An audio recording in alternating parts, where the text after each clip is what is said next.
The Best Nest by P.D. Eastman. Mr. Bird was happy. He was so happy he had to sing.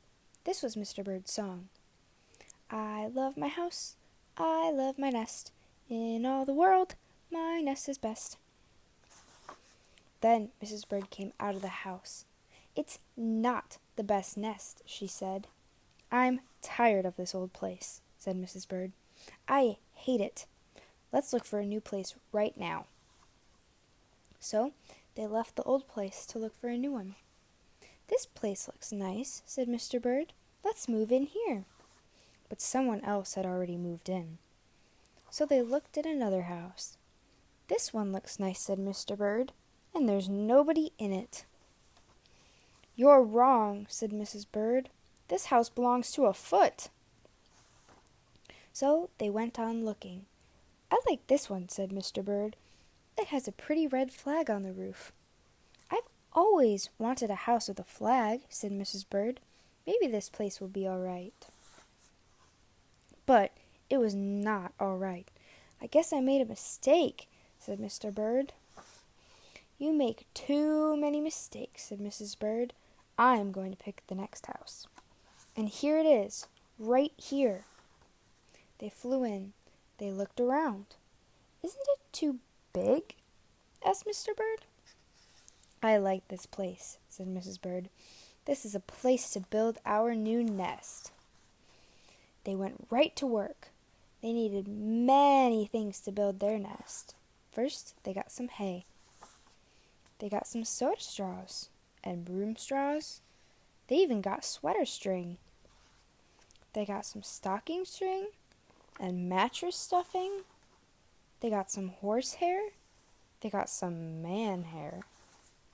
Soon they had all the hay, all the straw, all the string, all the stuffing, all the horsehair, and all the man hair they could carry.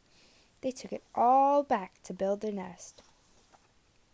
Mr. and Mrs. Bird worked very hard. It took them the rest of the morning to finish their nest. This nest really is the best, said Mrs. Bird. I want to stay here forever. Mr. Bird was very happy too. He flew to the top of his house, and he sang his song again.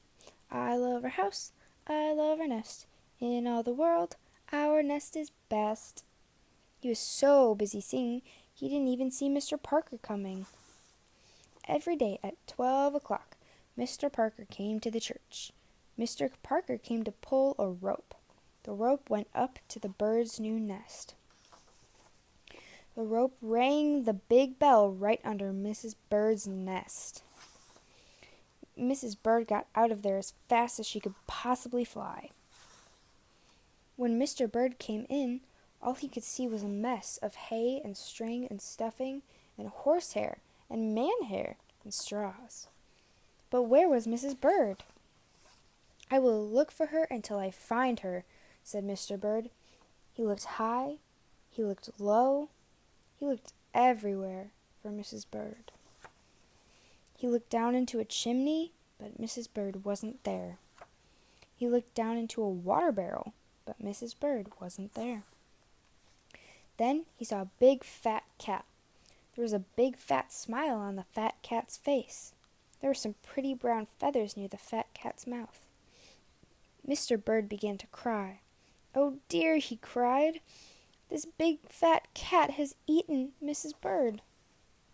Mr. Bird flew off. I'll never see Mrs. Bird again, he cried. It was getting dark. It began to rain. It rained harder and harder. Mr. Bird could not see where he was going. Crash! Mr. Bird bumped into something. It was his old house.